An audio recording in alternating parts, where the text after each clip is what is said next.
बाजार में यूरिया है, सहकारी सोसाइटी में यूरिया नहीं है। मतलब यूरिया छत्तीसगढ़ में उपलब्ध है। इसका मतलब ये है कि छत्तीसगढ़ कांग्रेस की सरकार, सहकारी सोसाइटी उनकी प्राथमिकता है कि यूरिया वहाँ पर होनी चाहिए, डीएपी वहाँ पर उपलब्ध होनी चाहिए। लेकिन जानबूझ करके ये प्रॉब्लम क्रिएट कर रही है केंद्र सरकार को बदनाम करने के लिए। खरीफ में भी आप लोगों ने देखा है कि जिस प्रकार से बाजार में यूरिया उपलब्ध रही और ब्लैक मार्केटिंग हुआ, 600-700 रुपये तक यूरिया खरीदे और अभी भी वही स्थिति है। आखिर बाजार में यूरिया कहाँ से आ रही है और यहाँ यूरिया क्यों नहीं आ रही है सहकारी समिति में? इसका कारण है कि जो आवंटन किया जाता है, इस सरकार की प्राथमिकता सहकारी सोसाइटी और किसान नहीं है। इस सरकार की प्राथमिकता है कि ब्लैक मार्केटिंग करके अपने लोगों को कैसे पैसा कमाया जा सके, उसके लिए उसको प्रोत्साहन करना और इसके लिए उसको आवंटन ज़्यादा देना। और इसका जो परिणाम है छत्तीसगढ़ के किसान भुगत रही है। खरीफ में जो फसल लिए थे, मुझे लगता है अभी ज़्यादा से ज़्यादा 25% 30% फसल है। यूरिया का शॉर्टेज तो कभी हुआ ही नहीं इस सीजन में। छत्तीसगढ़ में 15 साल बीजेपी की सरकार रही, कभी खाद की संकट नहीं आई। छत्तीसगढ़ राज्य निर्माण हुआ तो यूरिया की संकट थी, खाद की संकट थी, उस समय कांग्रेस की सरकार थी। और भूपेश की सरकार आने के बाद में फिर खाद की संकट शुरू हो गई। 15 साल में भाजपा की सरकार में संकट नहीं रही। इसका सबसे प्रमुख कारण है कि बिचौलियों को प्रोत्साहन करना इस सरकार की प्राथमिकता है। देखिए, जो आंकड़े ला रहे हैं और जो बातें कर रहे हैं, मैं ये बोल रहा हूँ कि आपके खरीफ फसल और पूरे छत्तीसगढ़ में अभी का रबी का फसल लेंगे तो लगभग आपका जो एरिया है 25% से 30% से ज़्यादा नहीं है। इस समय तो खाद के संकट होना ही नहीं चाहिए और ये जानबूझ करके केंद्र सरकार को बदनाम करने के लिए आरोप लगाती है। अभी तक जितने भी जानकारी आ रही है और 10 तारीख को आपको उसका पुख्ता प्रमाण मिल जाएगा कि छत्तीसगढ़ मॉडल हिंदुस्तान में कहीं कोई किसी को पसंद नहीं है। उत्तर प्रदेश की जनता भी इसको खारिज कर दी है और ये केवल प्रोपोगंडा में लगे हुए हैं। इसके पहले आसाम में जाकर के उन्होंने इस मॉडल को प्रस्तुत किया था। आसाम की जनता ने इसको खारिज कर दिया। 2023 में छत्तीसगढ़ की जनता खारिज करने वाली है। तो ये प्रोपोगंडा से कोई चुनाव नहीं जीत सकता। आप छत्तीसगढ़ को एक बार धोखा दे के चुनाव जीत लिए हैं, लेकिन उत्तर प्रदेश की जनता को मालूम है, प्रबुद्ध नागरिक है और उनको मालूम है कि छत्तीसगढ़ में क्या चल रहा है, तो निश्चित रूप से इनके मॉडल को वो खारिज करने वाले हैं। पूरे छत्तीसगढ़ में नई उद्योग नीति लागू करने के बाद में जो एमओयू हुए हैं, एमओयू किए उनका हश्र हम लोग देख चुके हैं कि कोई यहाँ पर आकर के काम करने वाले नहीं है।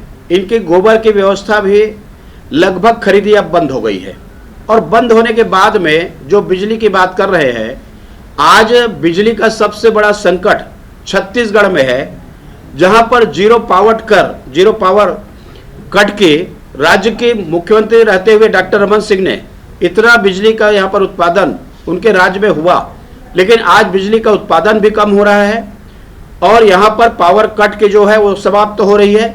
लगातार गाँव में बिजली कट हो रही है और ये सरकार बड़ी बड़ी बातें करते हैं, लेकिन धरातल में कुछ दिखाई नहीं देता। हम लोग तो विधानसभा में पूछते हैं कि आप लेकर के दिखाओ तो सही कि आप कहाँ के दिखाना चाहते हैं। तो ये सरकार धरातल में दिखाने की स्थिति में नहीं है, केवल होर्डिंग में इनका योजना दिखाई दे रही है और यह कागजी कार्रवाई फाइलों पर। राजधानी रायपुर में एक नई संस्कृति को कांग्रेस सरकार ने जन्म दिया है, वो है चाकू घोंपने वाली।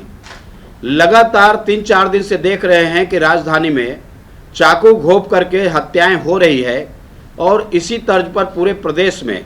तो जब आपका राजधानी, जहां पर मुख्यमंत्री है, जहां पर सारे मंत्री हैं, जहां पर गृह मंत्री है, यदि अराजकता की स्थिति रायपुर में आप बना करके रखे हुए हैं तो आखिर प्रदेश में इसका क्या संदेश जा रहा है? कुल मिलाकर के कानून की व्यवस्था की स्थिति समाप्त हो गई है। पुलिस का काम अपराधियों को पकड़ना नहीं है, पुलिस का काम राजनीतिक दल के कार्यकर्ताओं को प्रताड़ित करना है। और यहाँ पर जिस प्रकार से प्रशासन का राजनीतिकरण किया गया है और राजनीति का अपराधीकरण किया गया है, उसका उदाहरण आपको पूरे प्रदेश में दिखाई दे रहा है, रायपुर में मिल रहा है।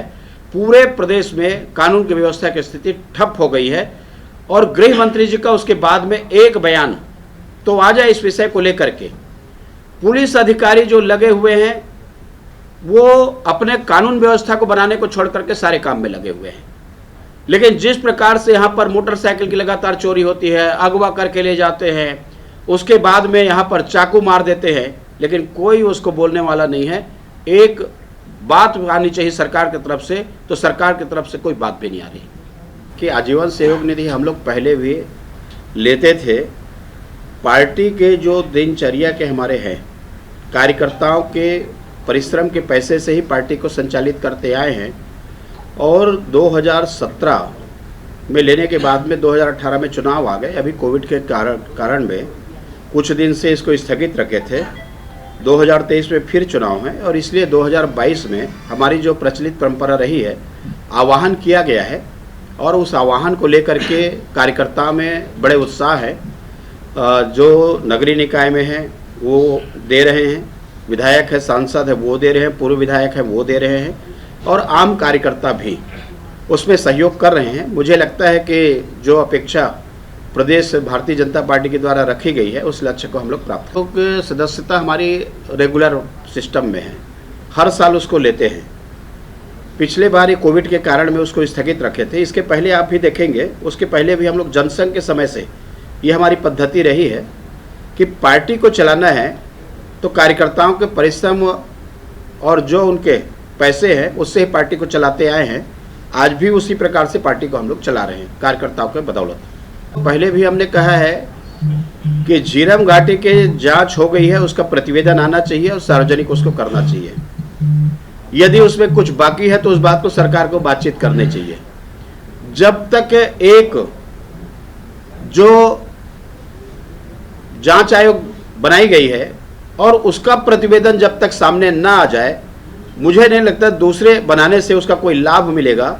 कुल मिलाकर के छत्तीसगढ़ की सरकार ये चाह रही है कि वो उसका खुलासा ना हो और इस खुलासा से पता नहीं क्यों सरकार घबराई हुई है।